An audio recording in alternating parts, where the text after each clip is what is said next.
ప్రజలందరికీ మే నెల 7వ తేదీ అలసిన వాణిని ఓరడించు మాటలు చదువుతున్నాను. ఈ దినం పుట్టినరోజు పెళ్లిరోజు జరుపుకుంటున్న బిడ్డలందరినీ కూడా రక్షకుడైన యేసు ప్రభు సమృద్ధిగా దీవించునుగాక.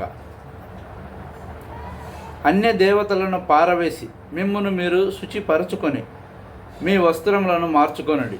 ఆదికాండం 35:2. బేతేలు అనగా దేవుని గృహము. కానీ యాకోబుకు అది ఒక స్థలమే కానీ మరి అంతకంటే ఎక్కువేమీ కాదు, సందేహము లేదు. ఆ స్థలము ఎడల యాకోబుకు ఎంతో గౌరవము కలదు. ఎందుకనగా తాను తన ఇంటి నుండి తన అన్న అయిన ఏశావు నుండి పారిపోచున్నప్పుడు అక్కడ దేవుడు అతనికి ప్రత్యక్షమయ్యను. బేతేలులోనే తాను పరలోకము తెరవబడుట, దేవుడు తనతో మాట్లాడుట చూచెను. కానీ ఆ సమయంలో దేవుని ఇల్లు యొక్క సరి అయిన అర్థమును తాను గ్రహించలేకపోయాను. బేతేలు అనగా దేవుడు తనతో ఈ స్థలమందు మాట్లాడినను భావన మాత్రమే కలదు. చాలామంది ఈ దినములలో దేవుని ఇంటిని గూర్చి అదే భావన కలిగి యుందురు.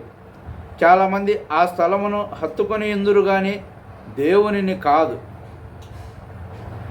దేవుని ఇల్లు అనగా వారికి తెలియదు. యేసు ప్రభువు పేరు మీద చక్కని భవనములు నిర్మించి ఉండవచ్చును. క్రైస్తవ ఆరాధనలలో క్రమముగా పాలు పొందుచుండవచ్చును. కానీ దేవుని ఇంటి యొక్క ఆశీర్వాదములను సంపూర్ణముగా అనుభవించలేని స్థితిలో ఉండుటకు అవకాశము గలదు. యాకోబు వలె వారు తిరిగి బేతేలుకు రావలెను. అప్పుడే దేవుడు వారితో మాట్లాడి తన ఉద్దేశములను ప్రణాళికను బయలుపరచును. యాకోబు బేతేలుకు ప్రయాణమై రాకముందు తాను తన హృదయమును పరీక్షించుకొని తన ఇంటివారిని సరిచేసెను. ఆదికాండం 35:2.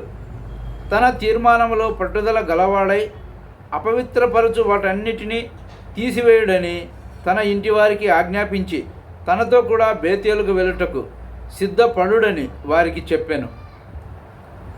తన ఇంటివారితో మీ వస్త్రములు మార్చుకొనుడని కూడా ఆజ్ఞాపించెను. బైబిలులో వస్త్రములు మన అలవాట్లను సూచించున్నవిగా ఉన్నవి.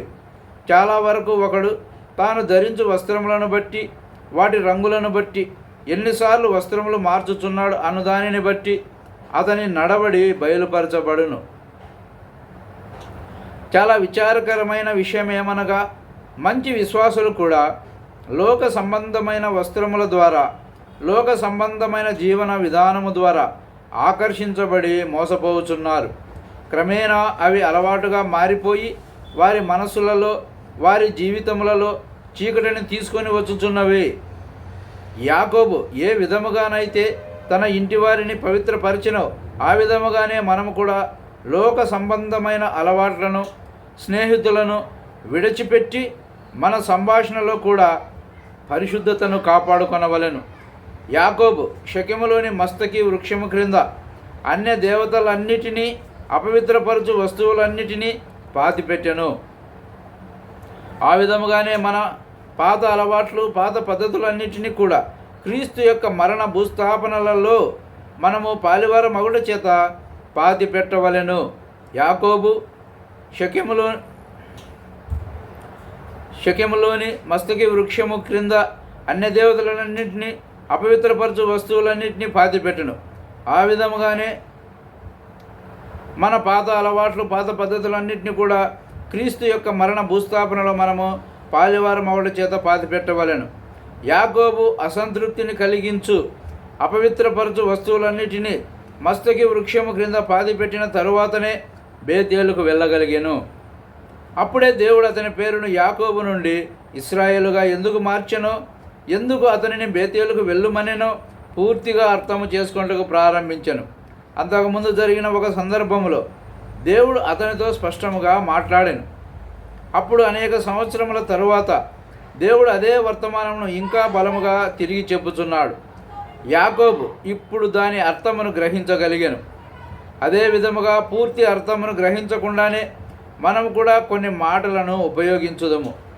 చాలామందికి సంఘము, దేవుని ఇల్లు అను మాటలు పరిచయమే కానీ వారు తాము పలికే మాటల సత్యము అనుసరించి జీవించరు. కనుక దయచేసి నీవు పలికే మాటల యొక్క ఆత్మీయ విలువలు గ్రహించి ఆ ప్రకారం జీవించుచున్నావో లేదో పరీక్షించుకొనుము గాని వ్యర్థముగా ఆ మాటలు పదములు పలుకవద్దు. నీవు నిజముగా దేవుని ఇంటిలో అనగా బేతేలులో ఒక భాగముగా నైతినని చెప్పగలవా? లేక నీ జీవితంలో ఏదైనా అన్యదేవత నీ ఆత్మీయ ఎదుగుదలను ఆటంకపరుచుతున్నదా? అందరికీ వందనాలు. Thank you.